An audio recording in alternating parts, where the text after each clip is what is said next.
नमस्कार दोस्तों, शिक्षा मनोविज्ञान में आप सभी का स्वागत है। आज हम मनोविज्ञान के इतिहास के बारे में अध्ययन करेंगे, यानी हिस्ट्री ऑफ साइकोलॉजी। दोस्तों, जो मनोविज्ञान शब्द हैं इसकी उत्पत्ति दो ग्रीक शब्दों से मिलकर हुई है। पहला ग्रीक शब्द है साइके और दूसरा शब्द है लोगस। ग्रीक भाषा में साइके शब्द का अर्थ होता है आत्मा तथा लोगस का अर्थ होता है शास्त्र या अध्ययन करना। इस प्रकार पहले समय मनोविज्ञान को आत्मा के अध्ययन से संबंध विषय माना जाता था। आधुनिक विद्या शाखा के रूप में मनोविज्ञान, जो पाश्चात्य विकास से एक बड़ी सीमा तक प्रभावित है, का इतिहास बहुत छोटा है। इसका मनोवैज्ञानिक सार्थकता के प्रश्नों से संबंध प्राचीन दर्शन शास्त्र से हुआ है।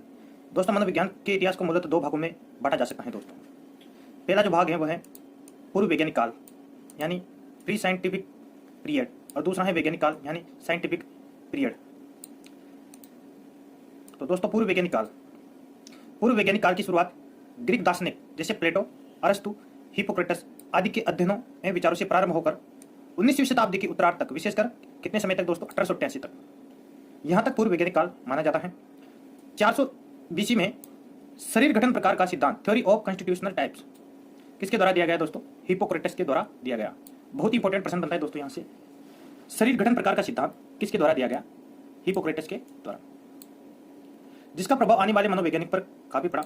और शेल्डन नामक मनोवैज्ञानिक ने आगे चलकर व्यक्तित्व के वर्गीकरण के एक विशेष सिद्धांत, जिसे क्या कहा जाता है? सोमेटो टाइप सिद्धांत, यानी सोमेटो टाइप थ्योरी कहा गया, का निर्माण हिप्पोक्रेटस के ही विचारों से प्रभावित होकर किया गया। ग्रीक दार्शनिक जैसे अगस्टाइन, थॉमस आदि का विचार था कि मन तथा शरीर दोनों चीजें हैं और इन दोनों में किसी भी प्रकार का रिलेशन नहीं होता है।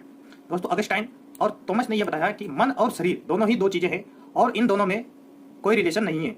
परंतु दोस्तों, देकार्ते और लिबनिज तथा स्पिनोजा ने बताया कि सचमुच में मन और शरीर दोनों एक दूसरे से क्या है दोस्तों? संबंधित हैं और एक दूसरे को क्या करते हैं दोस्तों? प्रभावित करते हैं। ग्रीक दार्शनिक जैसे देकार्ते का मत था दोस्तों। देकार्ते क्या बोलता था कि प्रत्येक व्यक्ति में जन्म से ही कुछ विचार होते हैं। देकार्ते का क्या मत था दोस्तों?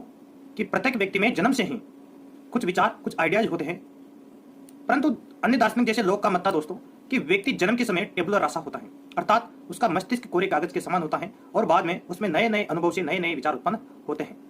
दोस्तों, बहुत ही ज्यादा इंपॉर्टेंट प्रश्न बनते हैं यहाँ से कि किस मनोवैज्ञानिक ने कहा था कि व्यक्ति जन्म के समय टेबुलर रासा होता है? तो उसका आंसर क्या रहेगा दोस्तों? लोक। टेबुलर रासा का मतलब होता है कि उसका मस्तिष्क एक कोरे कागज के समान होता है और बाद में उसमें नए नए अनुभव से नए नए विचार उत्पन्न होते हैं। जबकि दोस्तों, देकार्ते क्या बोलता था? देकार्ते का क्या मत था? देकार्ते बोलता था कि प्रत्येक व्यक्ति में जन्म से ही कुछ विशेष विचार होते हैं। बाद में इस वाद विवाद द्वारा एक नई संप्रति का जन्म हुआ, जिसे मूल प्रवृत्ति की संज्ञा दी गई और ऐसा समझा जाने लगा कि प्रत्येक व्यवहार की व्याख्या इस मूल प्रवृत्ति के रूप में हो सकती है। रूसो जैसे दार्शनिकों का कहना था कि मनुष्य जन्म से ही अच्छे स्वभाव का होता है, परंतु समाज के कटु अनुभव उसके स्वभाव को बुरा बना देते हैं। बहुत इंपॉर्टेंट है दोस्तों, किस दार्शनिक ने कहा था कि मनुष्य जन्म से अच्छे स्वभाव का होता है, परंतु समाज के कटु अनुभव उसके स्वभाव को क्या बना देते हैं दोस्तों? बुरा बना देते हैं। दूसरी तरफ दोस्तों, अगला मनोवैज्ञानिक ने स्पेंसर दार्शनिक था। ये स्पेंसर का मत था दोस्तों कि मनुष्य जन्म से ही सेल्फिशनेस यानी स्वार्थता और आक्रमणशीलता आदि जैसे गुण उसमें मौजूद होते हैं। मतलब स्पेंसर बोलता था कि व्यक्ति में जन्म से ही सेल्फिश का गुण होता है और आक्रमणशीलता दोनों का गुण होता है, जो समाज द्वारा क्या कर दिए जाते हैं दोस्तों? कंट्रोल कर दिए जाते हैं। फलत व्यक्ति का स्वभाव असामाजिक से क्या हो जाता है दोस्तों? सामाजिक हो जाता है। यह कौन बोलता है दोस्तों? यह बोलता है स्पेंसर। स्पेंसर क्या बोलता है दोस्तों? कि मनुष्य में जन्म से ही कौन से दो गुण होते हैं? स्वार्थता, आक्रमणशीलता आदि जैसे गुण मौजूद होते हैं, जो समाज द्वारा बाद में क्या कर दिया जाता है? कंट्रोल कर दिए जाते हैं। और व्यक्ति का स्वभाव असामाजिक से क्या हो जाता है दोस्तों? सामाजिक हो जाता है। तो यहाँ से बहुत इंपॉर्टेंट प्रश्न बनते हैं दोस्तों। 19वीं शताब्दी के प्रारंभ में दो प्रमुख क्षेत्रों में जो अध्ययन किया गया, उसका आधुनिक मनोविज्ञान पर सबसे गहरा असर पड़ा।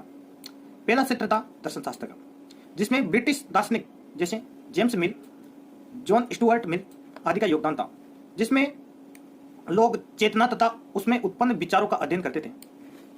कौन से क्षेत्र में दोस्तों? दर्शन शास्त्र के क्षेत्र में। तथा दूसरा क्षेत्र था भौतिक, फिजिकल तथा जैविक विज्ञान यानी बायोलॉजिकल साइंस का था। इसमें ज्ञानेंद्रियों के कार्य के अध्ययन पर अधिक बल डाला गया। इस क्षेत्र में वेबर और फेकनर आदि का अधिक महत्वपूर्ण योगदान था। दूसरा जो है वह है वैज्ञानिक काल। मनोविज्ञान का वैज्ञानिक काल यानी साइंटिफिक पीरियड कब से शुरू हुआ दोस्तों? 1879 से। बहुत ही ज्यादा इंपॉर्टेंट है दोस्तों। मनोविज्ञान का जो साइंटिफिक पीरियड है, वैज्ञानिक काल है, वह कब से शुरू हुआ? 1879 में। इस वर्ष क्या हुआ दोस्तों? बहुत ही ज्यादा इंपॉर्टेंट प्रश्न बनता है दोस्तों यहाँ से। 1879 में विलियम उंट ने जर्मनी के लिपजिंग विश्वविद्यालय में, कौन से विश्वविद्यालय में दोस्तों? लिपजिंग विश्वविद्यालय में मनोविज्ञान की पहली प्रयोगशाला खोली थी। कब खोली थी दोस्तों? सन 1879 में विलियम उंट ने क्या खोली दोस्तों? मनोविज्ञान की प्रथम प्रयोगशाला। और कहां पर खोली? जर्मनी के लिपजिंग विश्वविद्यालय में। उंट सचेतन अनुभव यानी कॉन्शियस एक्सपीरियंस के अध्ययन में रुचि ले रहे थे और मन के अवयवों एवं निर्माण की इकाइयों का विश्लेषण करना चाहते थे। उंट के समय मनोवैज्ञानिक अंतर्निरीक्षण इंट्रोस्पेक्शन द्वारा मन की संरचना का क्या कर रहे थे दोस्तों? विश्लेषण कर रहे थे। इसलिए विलियम उंट को संरचनावादी कहा गया। विलियम उंट को क्या कहा गया दोस्तों? संरचनावादी कहा गया। अंतर्निरीक्षण एक प्रक्रिया थी जिसमें प्रयोज्य मनोवैज्ञानिक प्रयोग में कहा गया था कि वे अपनी मानसिक प्रक्रियाओं एवं अनुभव का विस्तार से वर्णन करें।